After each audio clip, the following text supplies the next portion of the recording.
Hey guys, Smelling Roses here.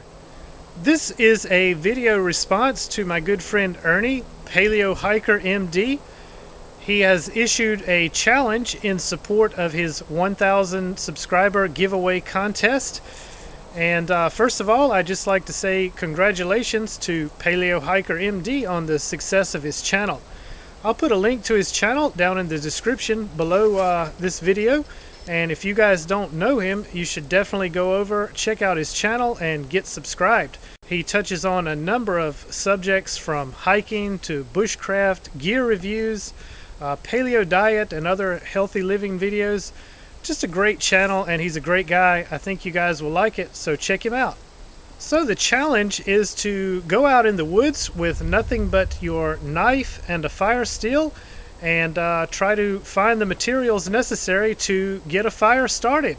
So I'm currently over 200 miles from my home territory, so this is a very unfamiliar environment for me, and I'm not exactly sure what resources are available out in this area. Fortunately, there are some resources very similar to what I have back home. There are a lot of pine trees in this area, so I'm going to be hunting for some fat wood, perhaps some pine resin, and there are some cedar pines here as well, so we may be looking for some cedar bark, also dried pine needles and dried branches from the pine trees, anything like that. There's also some grasses here in the area that I have not ever used before as tinder, but they may be useful, so we may try to collect some of those as well. Okay guys, so you can see here everything I'm going to be using for this challenge. I have my Ontario Knives SP46. That's going to be my blade for this challenge. And check out this monster Ferro rod. This was a gift from Nathan4071. If you guys need Ferro rods, definitely check out Nathan4071. He has some excellent ferro rods. They throw a lot of sparks. They're really nice fire steels. And I'll put a link to both his channel and his eBay store down in the description below this video.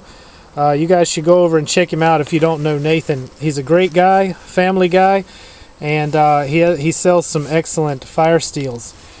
And I'm also going to be using this pouch to collect my tinder as we go through the woods.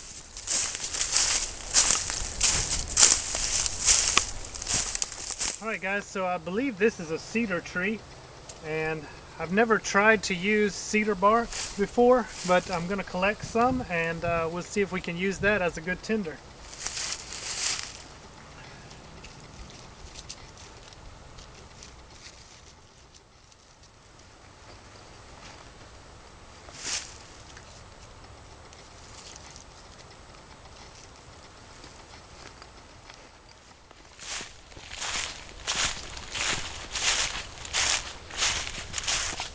Here's a branch that fell off a pine tree, and you can see it's kind of dried out. So let's take some of that. Might be useful. Alright guys, I'm not sure what kind of grass this is, but it literally grows everywhere down here in the wetlands next to creeks and streams. And it's still alive, but it's kind of dry right now, being that it's winter. I'm going to break some off, and we'll see if this is useful.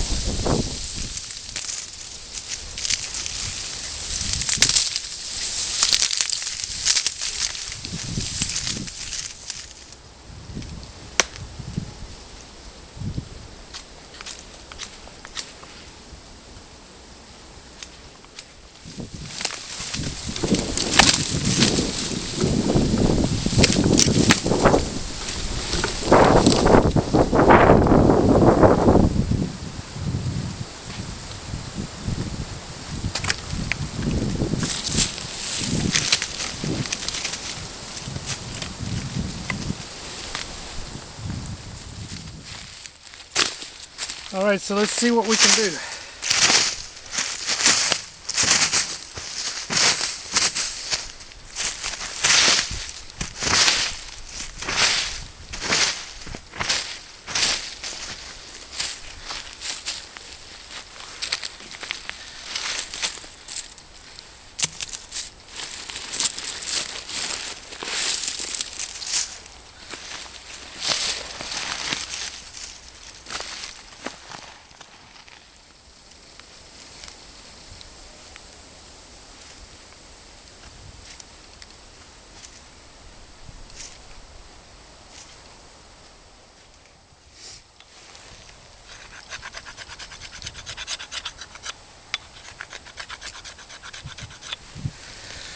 Alright, so I'm using my fire steel from Nathan 4071.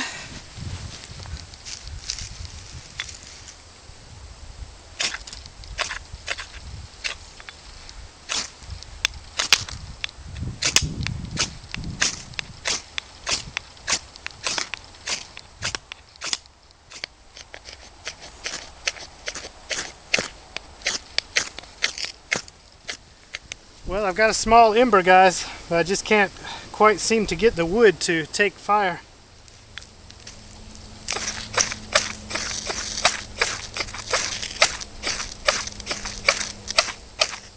Alright guys, so it looks like just not gonna be having any luck today getting any kind of fire started.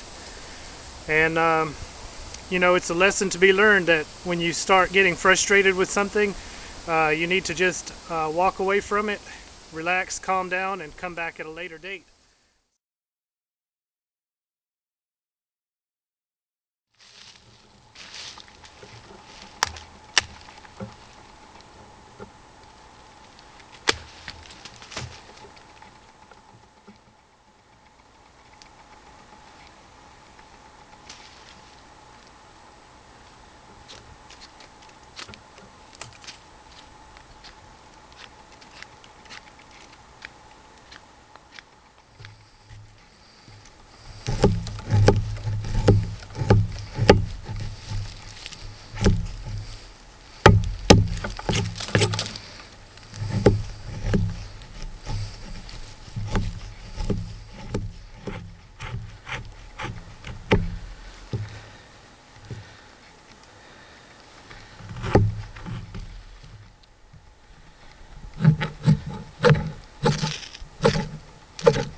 Okay guys, so I decided to come back out, and I'm in a slightly different area. I'm actually on the same property that I was on earlier, but I'm in a more uphill, more of an upland environment here. I was hoping to find a little bit drier material, but everything out here is damp from the snow that melted today. But I was able to find one piece of kind of fat wood. It didn't have a lot of resin in it, but I chopped it down and got to the center of the piece of wood where it was drier, and I augmented that with the same piece of fat wood that I had this morning. I just basically had it in my pocket all day, and I guess it dried out a little bit. That was a much better piece of fat wood. It was just too damp this morning. I think another big problem that I had this morning is that I was kind of rushing it at the end, and I didn't really take the time to properly process down all the tenders that I had collected. So obviously you've got to keep a calm, cool head. Don't get frustrated. If you do, you got to take a break, walk away from it, and come back later on. So I just had a little small fire going there, but you could see it was certainly sustainable if you stayed with it. I'm currently in a national wildlife refuge, and there are restrictions here. Fires are not permitted. So I'm not going to make a big fire or try to make any coffee or anything like that. In fact, I don't think I'm even supposed to be in this area that I'm in now. So we'll go ahead and wrap this video up. Hope you guys enjoyed it. Thanks so much for watching. Be sure to go check out my buddy PaleoHikerMD. Get subscribed if you're not already a subscriber. So thanks so much for watching, guys. As always, I really appreciate all your views and support. Please be sure to leave me a comment down below this video. Thanks a lot, guys, and I'll see you on the trail.